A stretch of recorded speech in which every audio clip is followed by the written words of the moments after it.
اور اب میں درخواست گزار ہوں ڈاکٹر غافر شہزاد صاحب سے تشریف لائیں. ہمارے بڑے معروف کالم نگار ہیں, میڈیا سے ان کا تعلق ہے, اور کوئی لگی لپٹی کے بغیر بڑی کھری بات کرنے کی ریپوٹیشن ہے ڈاکٹر غافر شہزاد صاحب کی. اور انہوں نے حالانکہ بہت تھوڑی دیر کتاب کو دیکھا ہے, لیکن انہوں نے خواہش کا اظہار کیا ہے کہ وہ کتاب پر بات کرنا چاہیں گے. ڈاکٹر غافر شہزاد. بہت شکریہ جی. میں ماورا شیخ کا بھی بہت شکر گزار ہوں, خالد شریف صاحب کا بھی. میں نے انہیں ریکویسٹ کی, اصل میں ابھی دیکھ رہا تھا کتاب, تو کتاب نے جیسے مجھے پکڑ لیا, اس کے موضوعات جس طرح کے تھے,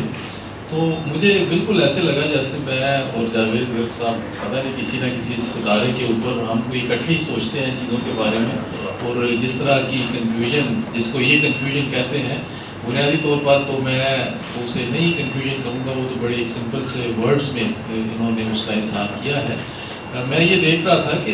اس کے اندر کتاب میں جو موضوعات ہیں اور جس انداز سے انہوں نے اس کو پیش کیا ہے, وہ تو ہیومن بینگ کا جو مطلب کئی ہزار سال کا جو سمجھ اور شعور کا جو سفر ہے, وہ جن مراحل سے گزرا ہے, ان مراحل کی کے مختلف امیجز ہیں جو ہمیں ان کی اس کتاب میں ملتے ہیں. ہیومن بینگ نے جس وقت بھی یہ مین یونیورس اور گاڈ کا جو ایک ریلیشن شپ ڈیولپ ہوا ہے, اور اس نے جب آنکھ کھولی ہے اور اسے یہ نظر آیا کہ ایک تو وہ خود ہے جو ہے, اور ایک یہ جو کائنات تھی اس کے سامنے وہ تھی, تو اس کا جو پہلا ڈائلاگ ہے وہ کائنات کے ساتھ اس کا پہلا ڈائلاگ ہے کہ یہ کہاں سے آئی ہے, کیسی ہے, اس کے اندر جو فینامناز ہو رہے ہیں وہ کس طرح کے ہیں. جب اسے سمجھ نہیں آتی, جب وہ کنفیوز ہو جاتا ہے, تو وہاں سے گاڈ کا جو کانسیپٹ ہے وہ ڈیولپ ہوتا ہے, اور وہ کہتا ہے کہ کوئی نہ کوئی ایک ماورا ایسی بات موجود ہے. وجہ کیا ہے کہ انسان کی عقل اور سمجھ جو ہے اس میں چونکہ ان سوالوں کے جواب نہیں آتے, تو اپنی سہولت کے لیے ایک خدا کا تصور جو ہے وہ گھڑ لیتا ہے. وہ پھر بعد میں مورتیاں بنتی ہیں, بت بنتے ہیں, یا اللہ کے مختلف نام جیسے وہ جبار بھی ہے, قہار بھی ہے, جو مختلف کیفیات ہیں اس کی شکل میں انسان نے اپنی مجبوریوں کا بیسیکلی اس شکل میں اظہار کیا ہے. تو مجھے ایسے لگا کہ جاوید گرگ صاحب بھی اس انسان کے اس سارے سفر کے ساتھ ساتھ چلتے ہوئے وہ جو کائنات کے بڑے فینامناز ہیں, انسان کیسے پیدا ہوا, کہاں سے آیا, کس طرح سے اس نے نیچر کے ساتھ مکالمہ کیا, اور کن کن چیزوں سے کیا کیا رزلٹس اس نے نکالے ہیں, اس کے امیجز یہ بیان کرتے کرتے, اب چونکہ ان کے سامنے ویسٹ کی پوری ٹریڈیشن بھی ہے پوئٹری کی کہ کس طرح سے مختلف ایکسپریشنز جو اس میں بیان کرتے رہے ہیں, اور وہ کن مراحل سے گزر کے وہ جو پوئٹری ہے وہ کہاں پہ آ چکی ہے, تو یہ اس کے باوجود اس پوری جو شعری روایت ویسٹ کی ہے اس کو یہ ساتھ لے کے چلتے ہیں. اچھا, اب اس میں بہت مزیدار بات یہ ہے کہ اگر ایسٹرن پوئٹری ان کو ٹریپ کر لیتی, تو جو ویژن ہمیں براڈر ان کے ہاں اس شاعری میں اور ان نظموں میں نظر آتی ہے, وہ ہمیں ان کے ہاں بالکل اس کا اظہار جو ہے وہ نہیں مل سکنا تھا. اور ظاہر ہے یہ اس دنیا سے اٹھ کے ایک بڑے گلوب پہ بیٹھ کے انہوں نے چیزوں کو دیکھا ہے, پڑھا ہے, اس وجہ سے اس کا جو فنامنا وہ سمجھنے کا ویژن جو ہے وہ زیادہ براڈر ہے. اچھا, یہ پڑھتے ہوئے مجھے یوں لگ رہا تھا, ویسے تو ہم دوست بات کرتے رہتے ہیں کہ ہم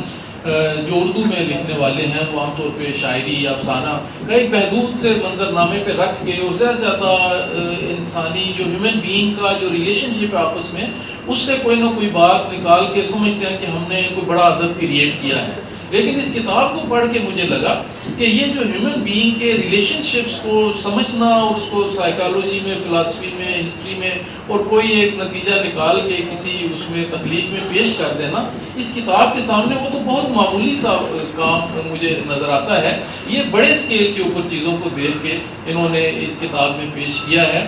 میں تھوڑا میرے ذہن میں آ رہا تھا ایجپشنز کا, کہ انہوں نے جب کائنات کو دیکھا تو انہوں نے ہندسے کی شکل میں, یعنی جیومیٹری اور میتھ کی شکل میں انہوں نے اس کو دیکھا. اچھا, جب ہمارے انڈین ٹریڈیشن کو ہم دیکھتے ہیں تو انہوں نے ایسٹرالوجی کے کانسیپٹ میں دیکھا, اور ایسٹرالوجی کا جو امپیکٹ بنتا ہے زمین کے اوپر اور انسانوں کے اوپر, اس کا زیادہ اسٹرانگ امپیکٹ ہے. اچھا, یہ دو مختلف جگہوں پہ اوپر سویلائزیشنز ہیں جو ڈیولپ ہوتی ہیں, اور پھر اب گلوبل ورلڈ میں اس کا انٹریکشن ہوتا ہے, اور یہ دونوں چیزیں مل جاتی ہیں, اور اس سے جو ایک خوبصورت شکل اظہار کی ہمارے سامنے آتی ہے, وہ اس کتاب میں, ان نظموں میں جاوید گرگ صاحب ہمیں وہ پیش کرتے ہیں. اور یہ ایسی خوبصورت نظمیں ہیں کہ ان کو پڑھتے ہوئے بھی مزہ آتا ہے, ان کا نظم کا جو ایک صوتی تاثر بنتا ہے وہ بھی بہت ہی خوبصورت ہے، بوجھل نہیں کرتی اور اتنی آسان زبان میں لکھی گئی ہے کہ اس کے اندر جو ایک پوئٹک ٹچ ہے وہ بھی آپ محسوس کرتے ہیں اور اس کی جو فضا بنتی ہے اس کے اندر بھی آپ رہتے ہیں۔ تو میں تو بس خالد صاحب کا بہت ممنون ہوں کہ انہوں نے مجھے بلا لیا اور میں اس کتاب اور شاعری سے اور جاوید صاحب سے متعارف ہو گیا، کیونکہ عام طور پہ نا انگلش میں فکشن لکھنا ہو یا پوئٹری تو وہ ذرا روپ ڈالنے کے لیے ہو، یہ روپ ڈالنے والی شاعری نہیں ہے، یہ شاعری آپ کو امپریس کرتی ہے، آپ کو اپنے ساتھ لے کے چلتی ہے۔